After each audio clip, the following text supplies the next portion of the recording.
series designed to help you understand, navigate, and obtain matching funds for broadband grants. The NTIA BEAD program requires that broadband grant applicants come to the table with a minimum of a 25% matching funds and a letter of credit upfront with the application. For many smaller non-traditional providers and communities, this may sound daunting, but it doesn't have to be. This 12-part series is designed to help you understand how and why meeting these requirements can be straightforward. Each episode is 30 minutes and is every month, and you'll be hearing from the top industry experts on different aspects of funding. We'll dig into the nuances of matching fund contribution requirements to help you navigate the complexities, hear the tips and tricks, and meet the people who can help you secure your matching funds. Last month we kicked off our series, a deep dive discussion with matching funds with the Broadband.money founders, Chase Wilson and Mike Falloon. Chase and Mike provided their insights on matching funds and discussed tools to help smaller non-traditional broadband grant applicants build complete applications, including matching funds from many providers. For our second episode, we are doing a deep dive into BEAD, which is arguably the most important person in broadband funding. Evan Feinman, the director of the $42.45 billion NTIA Broadband Equity Access and Deployment Program, aka BEAD. Evan leads the BEAD program, which provides the money to expand high-speed internet access by funding planning, infrastructure deployment, and adoption programs to all 56 states and territories. In his previous post, he was the chief broadband advisor to Governor Northam, and Feinman developed and funded projects that put Virginia on track to be one of the first states with universal broadband infrastructure. So welcome, Evan. And as many of us have been saying, we're at the beginning of a historic time for our nation, and we have a real opportunity to build the critical infrastructure to every American, closing the digital divide once and for all. And you're in charge of this $42.45 billion BEAD program that is the kingpin to achieving this lofty and critical national objective. For our audience, please type in your questions as we'll go, and we'll work those into the discussion. So let's start out with Evan. Can we start out with how you got here? You have a long history of public service and a stellar track record. As a kid, did you ever imagine that you would be the tip of the spear leading this seismic effort to enable digital equity across our nation? Thanks, Gary. And I really appreciate everybody joining today and the opportunity to talk to you all about the program. No, as a kid, I think I was a little baffled by all governmental structures, and I certainly didn't have my arms around the complexity of federal grant programs if I do today. The thing I would say is I very early in my life found that occupation without a service component just didn't make a lot of sense to me. I'm very happy to work hard when there is something bigger than me and my bank account at stake. It felt a lot harder to just kind of toil in service to making somebody else wealthy. And so, as I found my way through undergrad and did some fellowships and then law school and spent some time in some think tanks and then political campaigns and time in state government, federal government, private sector a little bit, it all kind of wound up pushing me in the direction of seeing if I could help folks out. And, where I really gravitated to as I've gotten to the point in my career when I had some say, right? When you're early on, you see an opportunity, you grab it.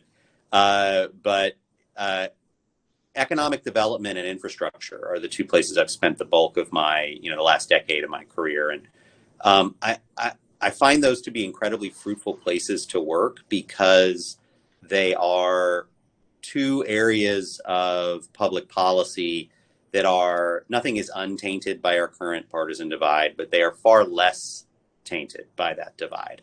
And I take great inspiration from the idea that this is still a country that can do really big, amazing things when we don't get in our own way. And this is a space where that's not happening. And so I'm really excited to be, as you say, at the tip of the spear. Yeah, no, great, Evan. And I can't imagine anybody in a better position to have the impact. I mean, I think of this as an FDR moment. I was talking to my dad, who's 88, and, he lived part of the FDR, and he was born at one of the dams that was funded through the FDR programs in the 30s, and the opportunities that he got, and I can just imagine for generations to come that the things that you're doing now, what impact they're going to have.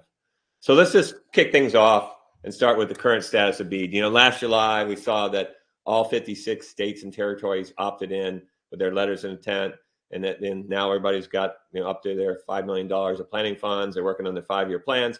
So what's the next big milestone? What are you focused on? Well, a number of different things. First, we've got all 56 states and territories participating. We've gotten planning funds out to everybody, but I have to have an asterisk there. The Virgin Islands is a little behind, but we're working with them every day, and we're going to get across the finish line there as well. We are nearly at full staff, so folks may recall that our model for the BEAD program is very different. It's one that envisions far less top-down government dictating to the rest of the world how things are going to work, and much more partnership between the federal government and states, and then states and local and tribal governments. And in support of that new model, we've staffed up around the country, and so we are very close to full staff now. Our state program officers, our federal program officers, are out in or representing nearly every state. We have a couple of folks who are not yet wended their way all the way through the thicket of federal hiring and security clearances, but we're getting there. And that achieving full staff will be a major milestone for us. The next big public-facing milestone is on June 30th, when Assistant Secretary Alan Davidson will be making allocation to the states. That is, you may recall, when we take our $42.5 billion, and I think we're fair rounding up, and divide that up among the states based on their relative need. There is a lot of angst around the FCC map that we're going to use to do that. One, I will say to folks that the map is continuing to improve significantly. And two, I will say to folks that for the purposes of establishing roughly the relative need among the states, the maps will be in good enough shape for that to be a good allocation on June 30th. And then after that, the sprint to generate initial proposals, which are the heart of the plan, begins. And so there will be some states that are going to come in very shortly thereafter with their initial proposal, and others that won't come in until the end of the calendar year. For folks' background there, that initial proposal is the rule set by which the state will conduct its own challenge process to update and improve the FCC maps. It will create gatekeeping criteria for who is bringing a project properly before them, and then scoring criteria for both deployment activities, which is to say infrastructure, and non-deployment activities, which is digital equity programming. All of that has to come into us. States that want to push the envelope on time will be able to get their challenge process approved early, and then run their challenge process concurrent to our review of the rest of their initial proposal. But we're going to be in all three phases. We're going to be in post-award, we're going to be in review, and we're going to be in pre-award technical assistance on different parts of the country, administering this program all at once everywhere, starting in July. So that'll be very exciting, and we're working on making sure our staff is well positioned and well trained to offer the support to states and ISPs as we sort of go on this journey together. Well, certainly the staffing up, we've certainly enjoyed having your regional folks at our regional events. They're super high quality, and everybody we met. Maybe, unfortunately, some of the state broadband offices lost great people to NTIA, but you're definitely getting great staff. So when you mentioned the maps, so June 30th, everybody's kind of wringing their hands, worried about the maps, good, bad, ugly. That's for the allocation.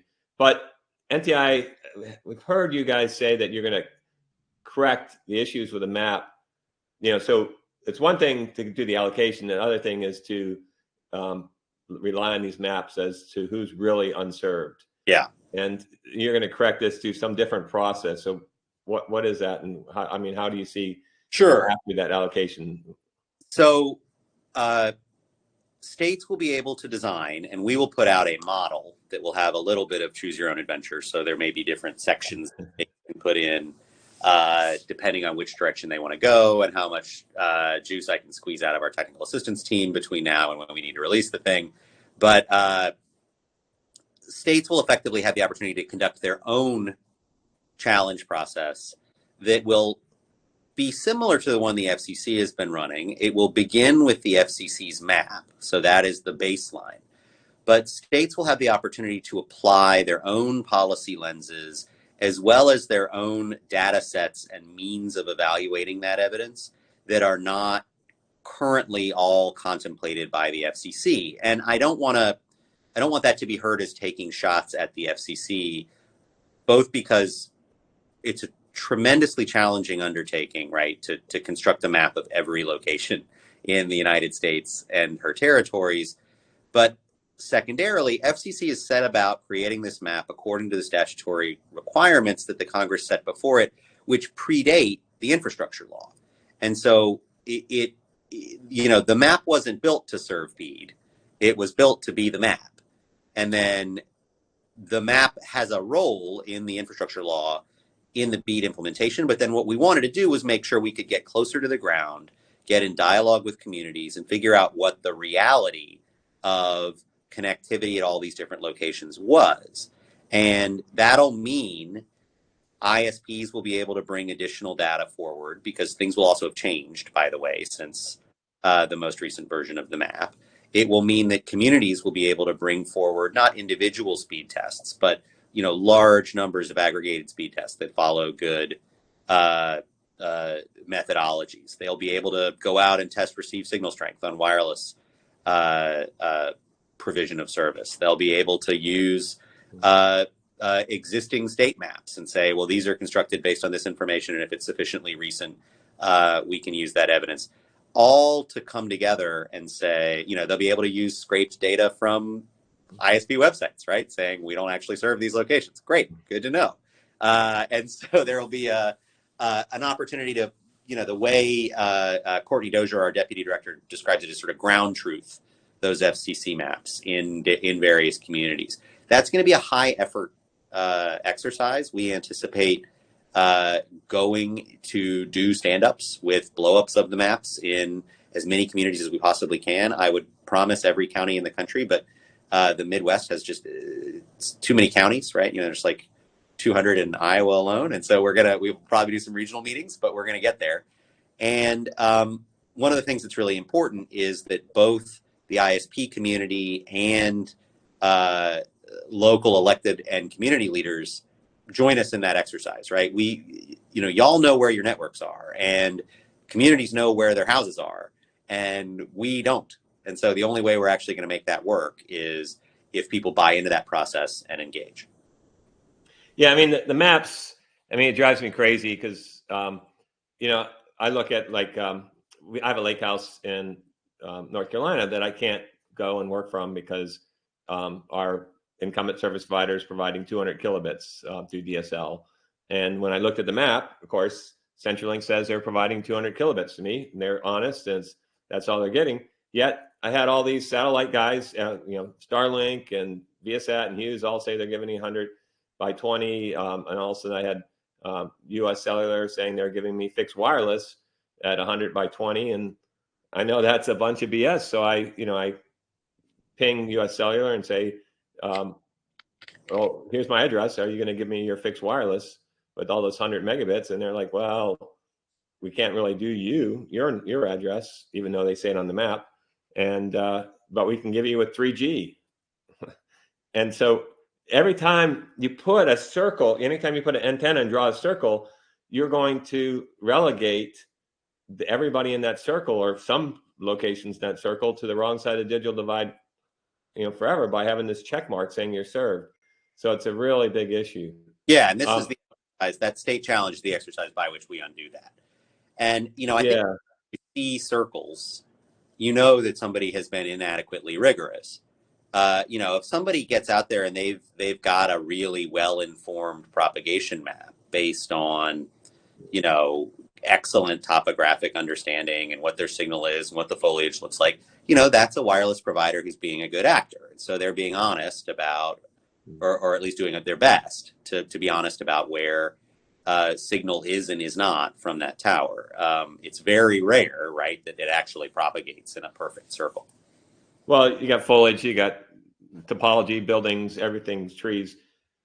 So, hey, let's get into, one of the questions that comes up is when you can't use other government funding to use for matching requirements. Yeah, so one of the really nice things about this program is that there's a long list of federal funds that can be used as match for BEAD projects, especially we should call out the Recovery Act funds. There still exist significant state and local fiscal recovery fund balances out in the world. A lot of CPF will not still be operative, though there will still be some that Treasury hasn't, come to an accord with folks on. And, I would encourage folks to look at the notice funding opportunity for the exhaustive list, but the one to keep the closest eye on there is the Recovery Act. One of the best things that can happen here is a locality uses some of its Recovery Act funds to support an ISP in generating match for a project, because there will be places where the economics are simply not good, right? And, there are very few, if any, ISPs that are charitable enterprises. And as some of my friends in the nonprofit sector like to remind me, not-for-profit is not synonymous with for loss. And as a result, we're still going to need funds sometimes above and beyond the totality of the capital expenditure that'll be needed to build network to a place, so that we can make the OpEx side make sense. And those funds, along with any state funds, any local funds, any charitable funds, any foundation funds, and any funds provided by the provider themselves, will all be eligible to match the BEAD dollars. Great. So also, the program allows in-kind contributions for the match. So what are examples, like state highway right-of-ways? What would people look at for in-kind? Anything that has a capturable value in the marketplace, right? Don't donate a Picasso to the billing office, but if you've got fiber that you want to donate, if you've got labor that you can donate, if you've got access to rights of way that have a regular pricing schedule that's easy to capture, if they're a great opportunity would be for folks who own poles to join together with an ISP or be the ISP and waive make ready or pole attachment fees as an in-kind contribution to support the match for the project. There are a lot of different ways to get to an in-kind donation or match. I will point folks to the uniform guidance, right? Like there are also some pretty good, strict rules around what is and is not an appropriate in-kind match. And, we are in the process of looking at where we can make some changes to the uniform guidance to make it easier for our sub-grantees in the future. But, I think I can't say for certain because we haven't come to finality on what's changing and what's not in that guidance. But, I think it's unlikely that we're going to muck around much with the in-kind categorization rules. Great. So, Evan, can you talk a little bit about the scenarios such as projects in high-cost areas where NTIA will waive the matching grant? Sure. So and we should be clear, right? Like match expectation in the states is going to range pretty broadly. 25% is a general target, but we're going to be giving state broadband offices a lot of information about the underlying economic value of a given area. And they'll be able to set targeted match based on the expected revenue return to a provider for serving that area. In areas where the underlying economics are such that it's not going to make sense for a provider to pony up any dough, right? Like that it's simply a 25% match, a 20% match, even a 5% match doesn't work economically, we can waive the match all the way down to 0. And in fact, anywhere that's above our high cost threshold will automatically be eligible for both a 0% match requirement and a heightened ACP contribution level of $75 rather than the standard 30, both of which will serve to sweeten the pot, as it were, make that side of the ledger work better for the private party that's going to be providing service to that area. Great. I mean, there's a lot of great stuff in the chat here. But when you look at letter credit, that seems to be a big issue for many potential applicants. Has NTIA reconsidered the letter of credit requirement? Feedback from small local providers, including those owned by women and people of color, is that the letter of credit requirement will negatively impact their ability to participate in the program.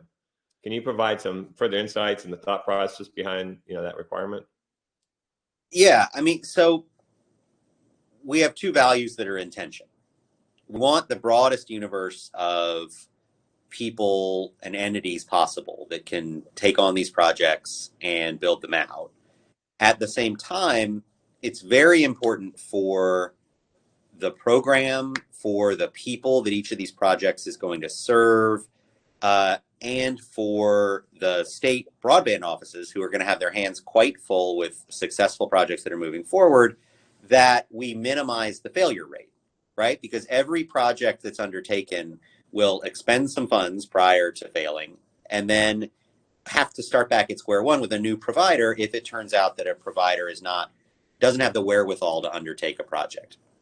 A shorthand for that is, does this entity have adequate means to go command a letter of credit to undertake this scale project, right? I mean, it would be tough for us to justify giving $100 million sub-grant to a 3-person shop that has, a handful of customers and, is otherwise a going concern, but quite small. There will be opportunities for folks to seek waivers to that requirement, but those waivers are going to be pretty tightly controlled. Anytime it is impossible for someone to get a letter of credit, like, say, a local government that's precluded by a state law or constitution, an entity that has, a long-standing bylaws-based problem related to that, we'll consider those on a case-by-case basis. But I hear you. We know that when we narrow the aperture, we're going to lose the opportunity to get into partnership with some high-quality small outfits. But we had to err on one side or the other. There was no way to hit it right on the nose. Hey, Evan, just kind of sticking back with the matching, I believe when I saw that the average grant application for the middle mile had over a 40% match. Is that what you saw? And do you anticipate that we're going to see something like that in the the last mile application, the BEAD applications? Yeah, I think we're going to see. I would hesitate to put a figure on it, right? Because we haven't met the market yet. But I think we're going to see a pretty healthy level of match, particularly in the projects that succeed. Recall that while the states have significant latitude to create their scoring rubrics, the mandatory number one consideration in scoring must be minimizing costs to the taxpayer. And a great way for two projects that are otherwise equivalent projects for one to distinguish itself is to just bring more match to the table, which reduces the cost to the taxpayer per location lit. That, what we saw across Virginia when I was doing it there was closer to about a 55% match. The folks who are committed to winning these things are going to bring more match to the table than the minimum requirement. Well, it seems to me like when I look at RDOF and others, the level of match in private capital is going to be really contingent on the makeup of the territories they're going across. For example, on BEAD, you're supposed to, correct me if I'm wrong, right? But you're supposed to address all the unserved first before you go to the underserved. And what I saw in RDOF is that if you were going to a hard to reach, high cost area and everything you pass between your current footprint, getting to that area, you might as well serve as well. And so that might be more underserved than unserved. And so therefore you can have a higher match because you're serving areas along the way. So are you guys do you anticipate applications that have a mix of unserved and underserved? 100%. Yeah. So that prioritization is in order of priority, not in order of time.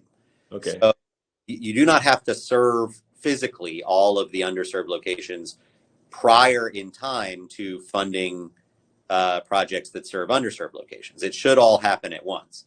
What is necessary, however, is that all unserved, in the totality of the plan, you not be expending funds on underserved locations if your plan fails to address all of the unserved locations. So as a state broadband office considers how it's going to bring projects to us, they have to show, before they start spending on unserved locations, how they're going to get to before they start spending on underserved locations, they have to show us how they're going to get to all of the unserved locations. And then, in fact, after that, if there remain funds in the allocation, money can be spent on connecting community anchor institutions and then other broad digital equity work. That's going to vary pretty dramatically among the states. Some states are not going to be able to get everybody who is underserved or unserved online at broadband speeds without additional funding sources beyond BEAD. Other states will be able to do that comfortably and will then be able to spend on digital equity. In the states where BEAD is not enough, what we're going to do is braid together other funding sources. And so this is a very well-titled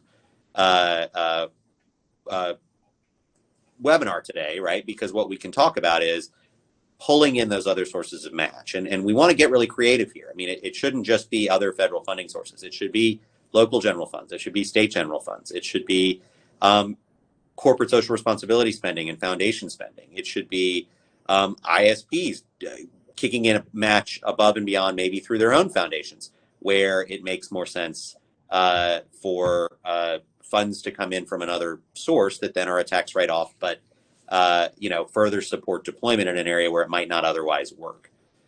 We know that's just going to be the case, but we also are confident that you can cobble together a capital stack that will reach high enough to get everybody online. Well, Evan, there's a bunch of questions about Buy America. So you got the whole Build America, Buy America. It seems to be really confusing to our members and everybody at large. But, we heard President Biden's State of the Union, and, you see the OMB's guidance now proposing to classify fiber and the final fiber optic cable as two different categories of building materials, and now holding manufactured products to the 55%. We also heard that we shouldn't expect that the middle mile waiver to be a template for BEAD. So what guidance or insights can you provide on this really confusing topic? Sure. The first thing to say, and I know this is a little unsatisfying, is we're going to be getting much more concrete guidance out to folks well prior to anyone's need to begin to engineer potential projects. We, again, here have a couple of values that are in tension. We all want, I think, as Americans, to see taxpayer dollars, if they're going to the private sector, go to American businesses. That supports American jobs and American communities. That is something that we all want to see to the greatest extent possible. That extent is probably not enough, right, to buy and build all of the things that we need to do.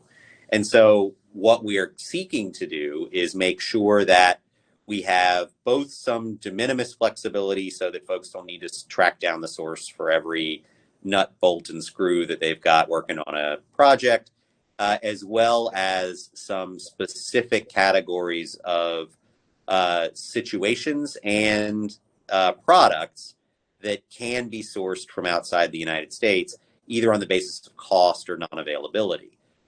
We're still working out exactly what that's going to look like, but we're going to reach as good an accommodation between those values as we possibly can, and then we'll be able to support folks in following the rules as they construct their projects. So we're running short on time, but I have to sneak in this last question here. So, there's newly introduced legislation in Texas that precludes the Broadband Development Office from having any technology preference for funding. I imagine we'll probably see a lot of that, so-called neutrality in state bills this session. How is NTI going to handle such state legislation with respect to approving BEAD plans, given the conflict with the federal preference for fiber? So, without speaking directly to that legislation, what I would say is states undertake significant risk when they create state rules that set their office in opposition to the notice of funding opportunity. There is a scenario wherein a state broadband office is paralyzed between those two rule sets, right? To follow the federal rule set is to violate state law, which a state employee can't do, but to follow state law is to violate the federal rules, which we can't permit. And what'll happen is nothing in that state. And so there is, when lawmakers approach this question, it is our hope that they will take a broad, non-prescriptive approach to conforming to our guidelines, because that's the safest way to make sure that hundreds of millions, or in fact billions of dollars, are not imperiled in that state. Yeah, you'd hate to see that $3 billion for Texas go back in the bucket for everybody else. So, all right, well, Evan, good amount, but yes, we don't want to see anybody left out. Exactly. Well, I mean, the whole goal is to get everybody connected and raise the quality of life for all Americans. So, Evan, what you're doing is so critically important, and we really appreciate it. I know the whole nation appreciates it, and I can imagine for generations to come, people will be thinking about the work that you do here in the next few years. So thank you so much. And I want to thank our audience for joining us today, and look forward to getting back together on March 15th for our next episode of Where's the Funding? We're going to be discussing the introduction to the capital stack. So you're not going to want to miss that, and we'll see you guys again next March, or in March. Thanks, Evan.